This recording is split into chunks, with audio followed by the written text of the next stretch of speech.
I've been doing over-the-road trucking for roughly 40 years now, and you learn all sorts of things, but there are 5 major things that I've learned over the years that I thought I could share with you. The first thing is stress.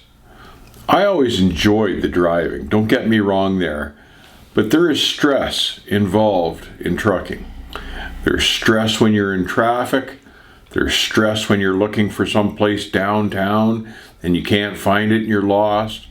There's stress trying to back into a really tight little spot that there really isn't any room for, but the customer doesn't care, he just wants you in the dock. There's the stress of being away from home and worrying about your family while you're gone. There are stresses in trucking.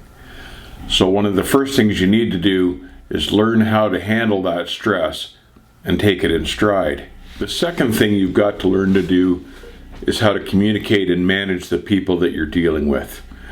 Contrary to popular belief, it's not just freedom of the road and you're all by yourself. You've got to deal with people along the way at certain levels. You've got to deal with the dispatcher. You've got to learn how to handle and manage him and communicate with him to tell him what your needs are so that you can successfully deliver his load in a timely fashion so the trucking company makes money. Because that's what they're concerned about, is the money.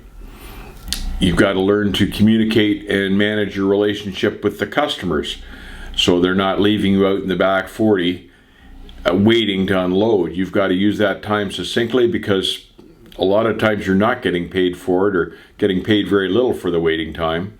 So you want to be in and out of that dock as quickly as possible rather than being put on ignore by the shipper or receiver.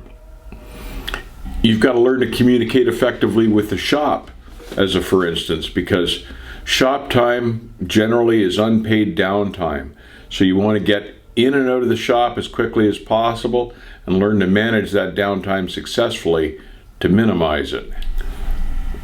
Something else that I've learned is that you'll never get rich in trucking. You might think that all the hours you put in balance out to a large paycheck, but it doesn't work that way, especially these days. The time you invest doesn't often turn into a big payout. So you've got to realize and recognize that fact. And the cost of operating on the road these days has gone way up, and that cuts into your bottom line. There's no such thing as a $2 breakfast anymore. It's a $12 breakfast now. $2 only gets you the coffee and nothing else. And it's especially tough to get rich these days if you're an owner-operator because the costs of maintaining and repairing your truck have been going through the roof lately. One of the biggest lessons I've learned is how hard an over-the-road trucking lifestyle is on a relationship.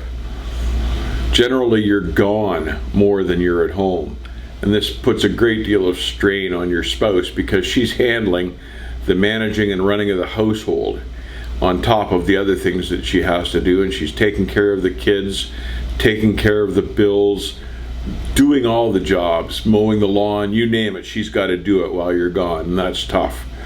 And while you're away, there's a loss of emotional and moral support, and a couple suffers from that, and that's not something that can be recovered with phone calls, and that's often something that's just lost altogether and never is recovered if you're gone for long enough. I learned that when the next load takes priority over your family, you're doing something wrong and it's time to switch gears.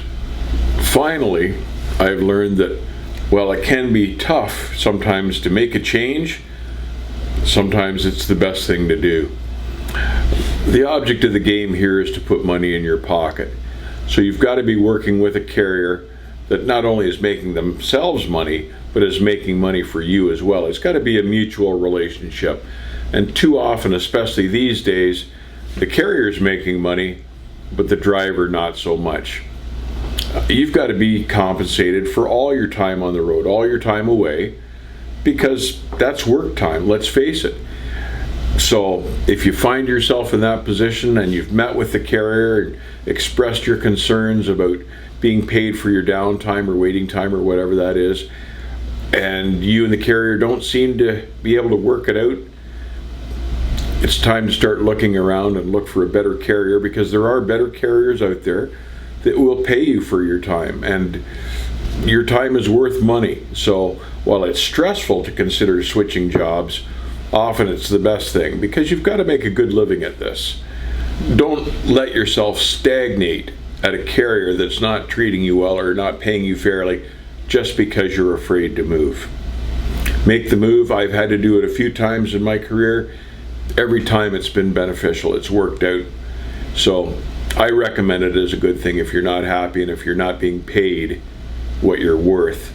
And finally, sometimes if you can't satisfy yourself with the wage in the trucking available to you in that time period, sometimes it's better to get out and find yourself a day job, just because at the end of the day you'll find you're making better money and you're home at night.